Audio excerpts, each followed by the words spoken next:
माननीय मुख्यमंत्री फडणवीस साहेब, माझे सासरे डॉक्टर सुधाकर चांदसकर यांचा 11 फेब्रुवारी 2011ला संशयास्पद मृत्यू झाला. घरातून ते 50,000 रुपये घेऊन निघाले.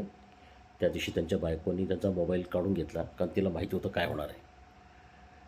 आणि त्याच्यानंतर ते सिडकोत गेले आणि तिथून त्यांची डेड बॉडी हॉटेल कार्तिकजवळ टाकली गेली.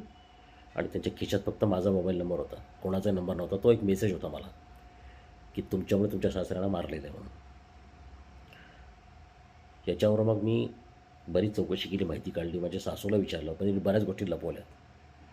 पुढे असं झालं की सांताक्रूज ते कांदिवली जात असताना माझ्या बायकोनी प्रचंड हंगामा केला आणि ती म्हणाली की माझ्या वडिलांना तूच मारलेलं आहे, म्हणजे मी मारलेलं आहे.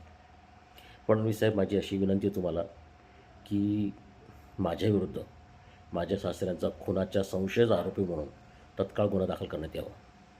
आणि ह्याच्यामध्ये माझी सासू आणि माझी बायको यांचे स्टेटमेंट घेण्यात यावे, त्यांच्या मुलांचे स्टेटमेंट घेण्यात यावेत.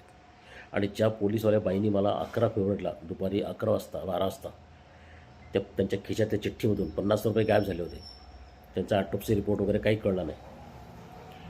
15 डिसेंबर 2009ला भाजपच्या लोकांनी मला मारण्याचा प्रयत्न केला. गोपीनाथ मुंडेंच्या आदेशाने मी वाचलो, तर माझ्या सासऱ्याने मला वाचवलं. त्यांनी 2 लाख रुपये खंडणी घेतली भाजपच्या लोकांनी आणि पुढे त्यांचा छळ केला, त्यांचं अपहरण केलं. ह्या सगळ्या गोष्टी जरा समजून घ्या काय प्रकार आहे. आणि आता याच्यामध्ये माझ्यावर तुम्ही खुनाचा गुन्हा दाखल करा तत्काळ. तर या बाबतीमध्ये मी तुम्हाला जाहीर अपील करत आहे, कुठेही कुचराई करू नका.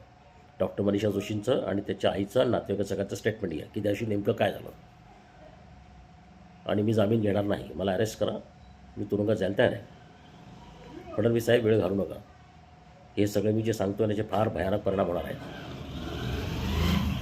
स्वतःची खुर्ची वाचवा, स्वतःचा परिवार वाचवा, स्वतःचं नाव वाचवा.